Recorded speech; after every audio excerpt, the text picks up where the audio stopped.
सलाम वालेकुम इस्माइल भाई। राम राम कल्याण जी भाई। कल्याण जी भाई, किसी ने सच कहा है, अगर पेट में दाना पानी ना हो तो रात को नींद उड़ जाती है। क्यों बे उजड़े चमान सुनाता किसको है? तेरे पास उधार मांगने नहीं आया। लाखों लोग सड़क पर भूखे सोते हैं, एक दिन भूखा सो जाऊंगा, मर नहीं जाऊंगा।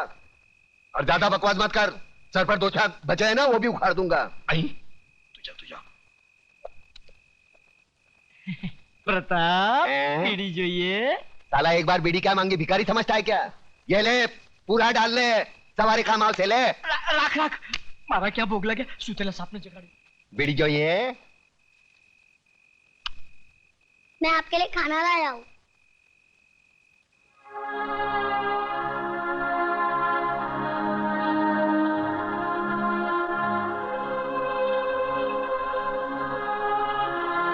तूने खाया?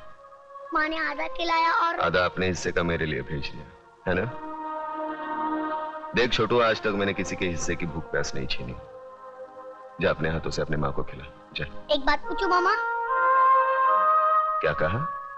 मामा। वाह छोटू वाह, मैं तो रिश्तों को भूल ही गया था, तूने वापस याद दिलाया। चल पूछ, क्या क्या पूछना है? मामा, बचपन में अगर तुमने अपनी माँ से कहानी सुनी होगी तो मुझे भी सुनाओ ना।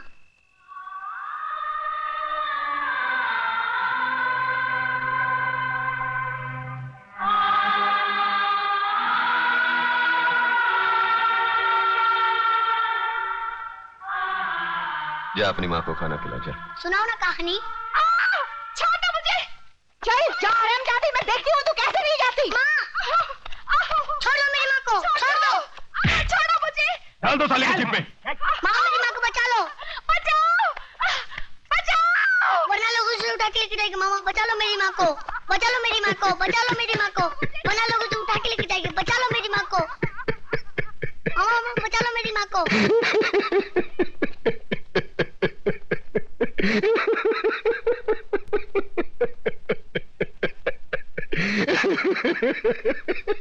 अरे तू है तुझ पर सरेआम एक विधवा का अपमान हो रहा है और तू हंसकर अपना विवाद जता रहा है। मामा बचा लो मेरी माँ को। मामा अरे ये क्या बचाएगा मुझे? ये तो एक औरत की लाचारी पर हंस रहा है। ऐसे लोगों की जहरीली हंसी से तो एक औरत को वेश्या बनने में भी शर्म नहीं आएगी। अरे चुप कर, शर्म तो तेरे को आनी चाहिए। आज बचाऊंगा, कल कौन बचाने आएगा तेरे को? औरत इसलिए नहीं कोठे पर बैठती क्योंकि वो बेबस है, इसलिए बैठती है क्योंकि वो जंग लड़ना नहीं चाहती। कुत्ते की तरह जीने की आदत पड़ी है सबको। अरे इज्जत से जीना है तो खुद लड़ना सीखो। ऊपर वाले ने हाथ दिया है, लगे फैलाने, मुंह दिया है, लगे गिड़गिड़ाने। बचाओ बचाओ, कौन आएगा? अरे दांत सिर्फ खाने चबाने के लिए नहीं है, काटो उसको। अरे वो डंडा उठा, फोड़ दे उसका सर, हम तमाशा देखेंगे। क्यों कलम वाली भाई?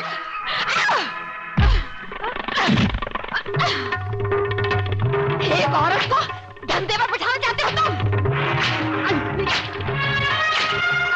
छोड़ोगी तुम लोगों को, कमीने, कुत्ते, हरामजादी।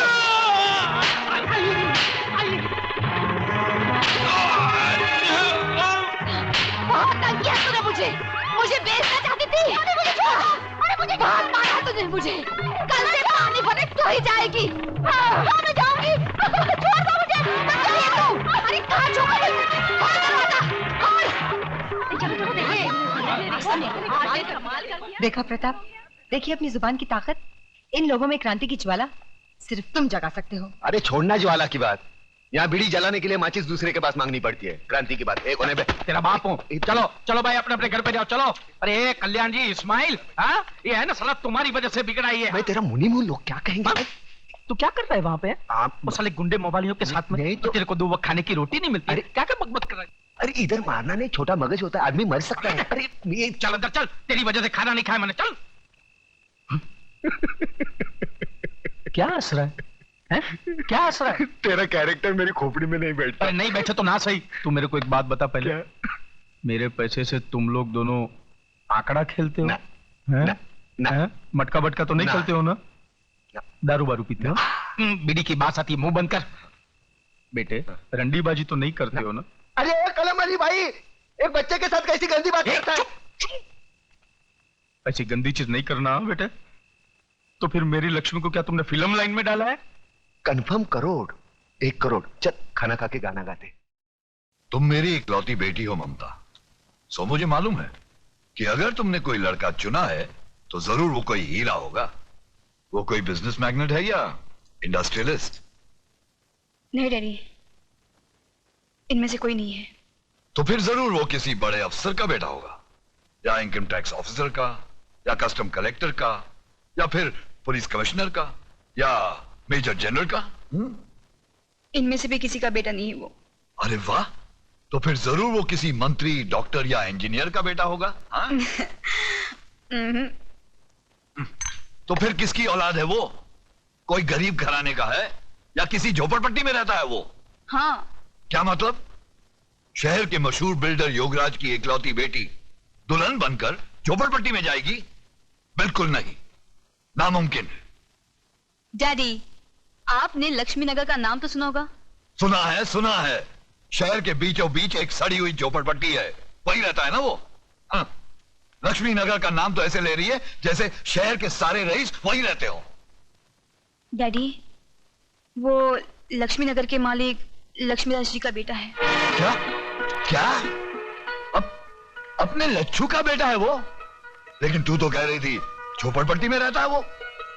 अरे बेटी, वो लक्ष्मी नगर का मालिक है, मालिक। वाह बेटी, मैं तुम्हारी पसंद की दाद देता हूँ। यूं समझ लो तुम्हारी शादी पक्की। मैं कल ही जाकर लच्छू से बात करता हूँ। अब तो तुम खुश हो? Thank you daddy, thanks.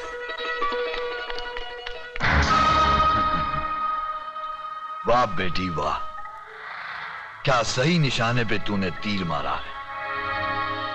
Lakshmi नगर पर योगराज नगर बनाने का बहुत पुराना सपना था मेरा। आज तेरी वजह से वो सपना पूरा होते हुए नजर आ रहा है मुझे। लच्छू योगू, अरे योगू मेरे यार। अरे तू तो बिल्कुल वैसा का वैसा ही लगता है, एकदम दुबला पतला। हा? मैंने तो सोचा था कि आदमी के पास पैसे आ जाए तो बड़ा झाड़ा मोटा हो जाता है। अरे यार, तुझे देखकर अपना बचपना याद आ गया। याद है तुझे, तू कैसे छोटे छोटे मिट्टी के घर बनाता था? हा? और आज शहर की ऊंची ऊंची बिल्डिंगें बनाने वाला योगराज बिल्डर। अरे बातें छोड़, ये ज्ञानचंद जी हैं। अरे ज्ञानचंद के ज्ञान के बारे में तो मैं बहुत कुछ सुन चुका हूँ। तुम्हारे कारोबार का काला सफेद कोई भी काम इनके ज्ञान के बाहर थोड़ी है कि नहीं?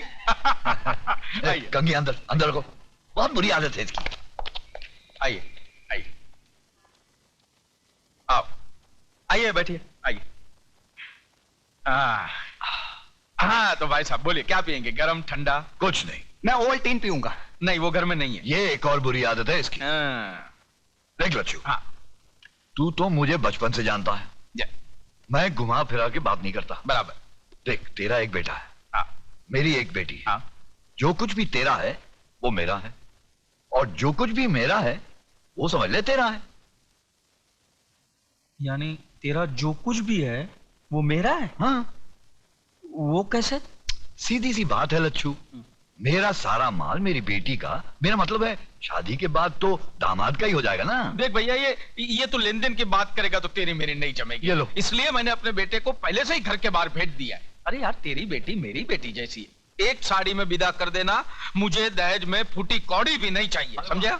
वाह। नहीं। और दिन रात एक करके जो मैंने दुनिया भर की दौलत कमाई है वो किसके लिए? मुझे नहीं मांग। देख, मैंने तो फैसला कर लिया है, 1 करोड़ नगद मैं ममता को दूंगा ही। 1 करोड़ नगद? 40-50 लाख रुपए के गहने हैं, और फिर एक छोटा सा बंगला 3 करोड़ का। ये सब मैंने अपने बेटी के नाम कर दिया है। 40-50 के गहने मतलब 1.5 करोड़, और 3 का बंगला 4.5 करोड़। बाकी उसके बैंक के खाते में कुछ 2-3 करोड़ रुपए तो जमा है ही। अब बाप बनकर मैं उस पर नजर थोड़ी ना रख सकता हूं। 3 करोड़ का तो बैंक बैलेंस 7.5 करोड़। अब जिंदगी भर दूसरे लोगों की शादी पर पैसा मैंने बांटा, हाँ। अब अपनी बेटी की शादी पर वो लोग पैसा देंगे ही ना। हाँ, क्यों नहीं देंगे? यूं समझ ले कुछ 40-50 लाख रुपए तो हो ही जाएंगे। 40-50 की बख्शिश यानी 7.5 और 50, 8 करोड़ की लक्ष्मी। देख, अब तू ना करके दोनों प्यार करने वालों का दिल मत तोड़ देना। अरे मैं कैसे ना कह दूं भैया, लेकिन हाँ यार, ना का फैसला तो तेरी मर्जी से ही होगा ना। मैं तो अपनी बच्ची के लिए कुछ भी कर सकता। वाह योगराज वाह, क्या चाल चली है। हम तो समझा था कि राजनीति में नेताओं को भगवान भी माफ नहीं दे सकता, मगर तुम तो नेताओं से भी आगे निकल गया। क्या चाल चली है, हैं? मैंने तो अपनी चाल चल दी है, मगर सारे पत्ते जो हैं वो अब आपके हाथ में हैं। आप चाहें तो उस लक्ष्मीदास स्टेट पर योगराज नगर यूं बन सकता है। अरे बन सकता है क्या योगराज, समझो कि बन गया। क्यों चंद्रू? अरे तुम्हारा दिमाग खराब हो गया देशमुख। अरे वहां कोई क्रिकेट का खाली मैदान है जो तुम उधर जाके बिल्डिंग बना लेगा? गिरे, अरे हमारा तो समझ में नहीं आता है कि तुमको इस राज्य का मंत्री पद कैसे मिला। 40 साल से बसा लोगों को हटाएगा कैसे? अरे भाई, 40 साल से जो काम नहीं हुआ वो 40 मिनट में कर देगा। झगड़ा तो मत करो तुम लोग। नहीं चतुर जी, नहीं, अभी नहीं, प्लीज। इलेक्शन सर पर है अभी, और वो इलाका मेरा वोट बैंक है। आपको जो कुछ भी करना है इलेक्शन के बाद कीजिएगा, प्लीज। ए ना चल बे, ए ना चल बे। अरे ऐसा लफड़ा तो इलेक्शन में होता ही रहता है। अरे काम करेगा दादा, नहीं समझा? अरे तुम हमको बदनाम करो, हम तुमको बदनाम करता है। हा? हा? अरे बरसों से जो हम जैसा देशभक्त नेता लोग करता आया है।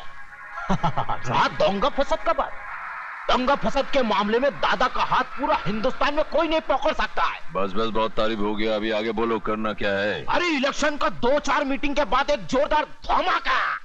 भाइयों और बहनों, आजादी के बाद कितने इलेक्शन आए और गए, कितने नेता आए और भाषण दे देकर चले गए, लेकिन इस बार हमने दोनों पक्ष के नेताओं को एक ही साथ बुलाकर आपके सामने खड़े कर दिए हैं।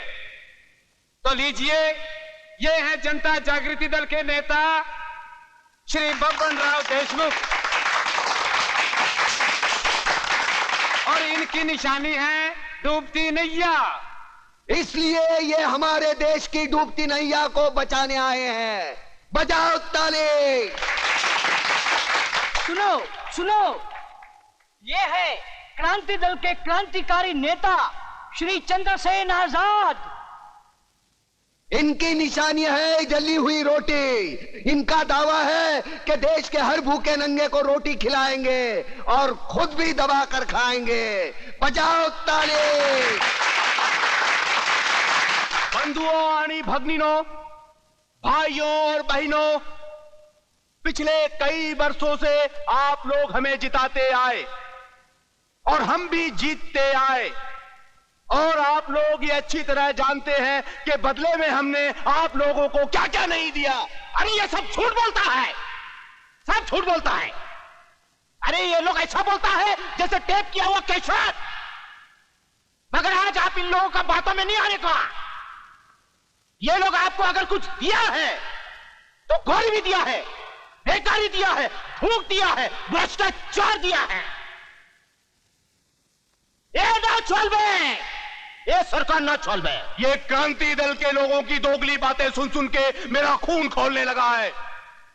मिस्टर चंद्रसेन आजाद, मैं तुमसे एक प्रश्न पूछता हूं कि कुर्सी और सत्ता हासिल करने के लिए तुम लोग कौन कौन से ढोंग नहीं रचाते? धर्म, जातिवाद और पता नहीं कौन कौन से प्रश्न खड़ा करके लोगों को उल्लू बनाते हैं।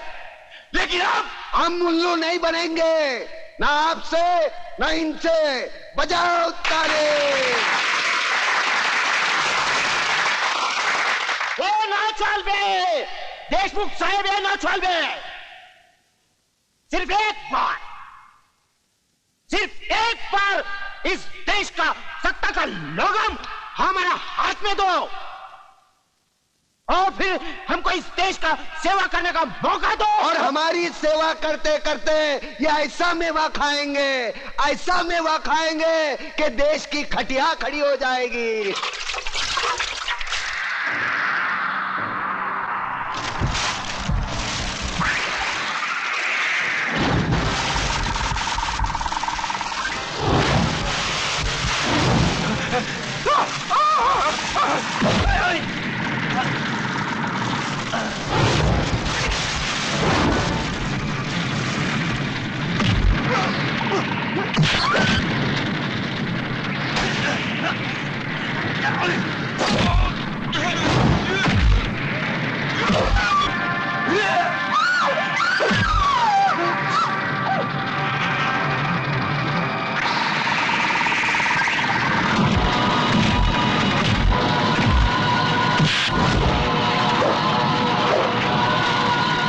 ये देख बस्ती में आग लगी। प्रताप क्या हुआ? लक्ष्मीदास जी उन्होंने मेरी बीवी को काट डाला। किसने? वो देख के भड़के हैं, हिंदू मुसलमान एक दूसरे को काट रहे हैं। मुझे जल्दी चलो लक्ष्मीदास जी, जल्दी चलो यार।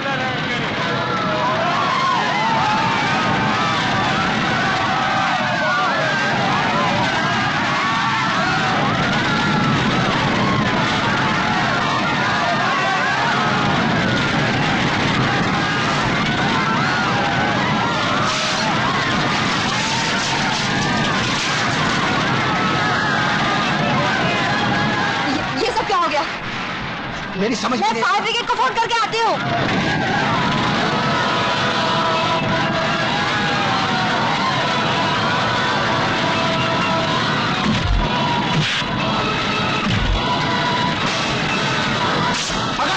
पकड़ उसे। हेलो हेलो, मैं लक्ष्मी नगर से बोल रही हूँ। बोलिए। आप जल्दी आ जाइए, चारों तरफ आग लगी हुई है।